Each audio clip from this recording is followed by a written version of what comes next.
My struggles as a caregiver are real and raw. However, I don't want to ever take away from the realities of how difficult it must be to live with the challenges that FASD brings.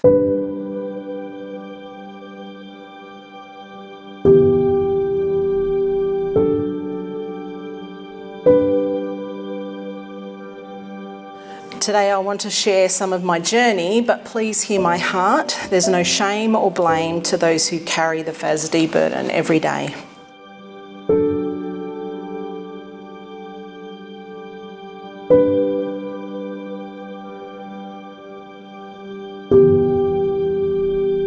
I'm mum to 5 kids, 3 biological and 2 foster children.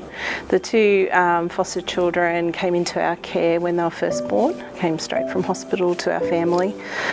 So one of them, our son is 9 now and our daughter is 2, and they are biological brother and sister, and they were both diagnosed with FASD.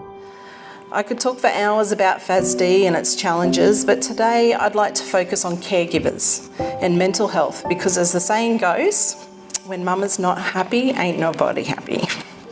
And the same goes for dads, grandparents, or whatever your role is in the trenches on the caregiving front line.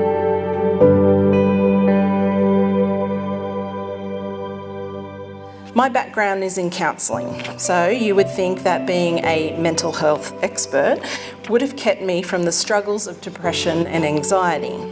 Sadly and frustratingly, no. So it was quite a shock to realise that I was at a point where the counsellor needed counselling.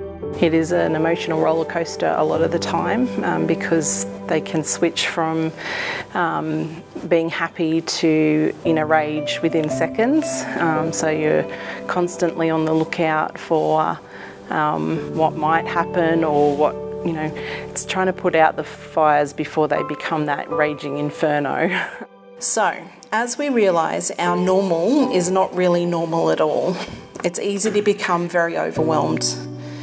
As we look ahead at the challenges to come, it is hard not to want to curl up in a ball somewhere and hide.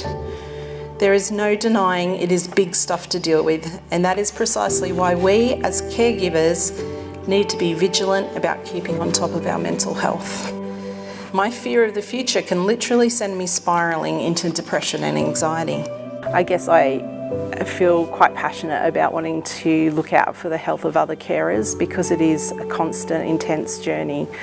I really want to make sure that other people are looking after themselves. Like, if we're not okay, then our kids aren't going to be okay. And it's not a short-term journey, it's a long-term journey, way past even when they're an adult. So staying healthy is really, really important for the long haul.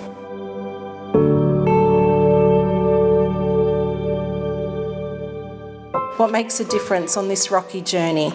What can I do to make sure I don't sink? We need hope, because without hope we're lost. One mum suggests being okay with the fact that nothing will ever be what I imagined. So accepting a new reality and finding joy in that. Getting training, seeking support groups, both online and person to person. There is courage in realising your struggles and your weaknesses, and choosing to do something about it.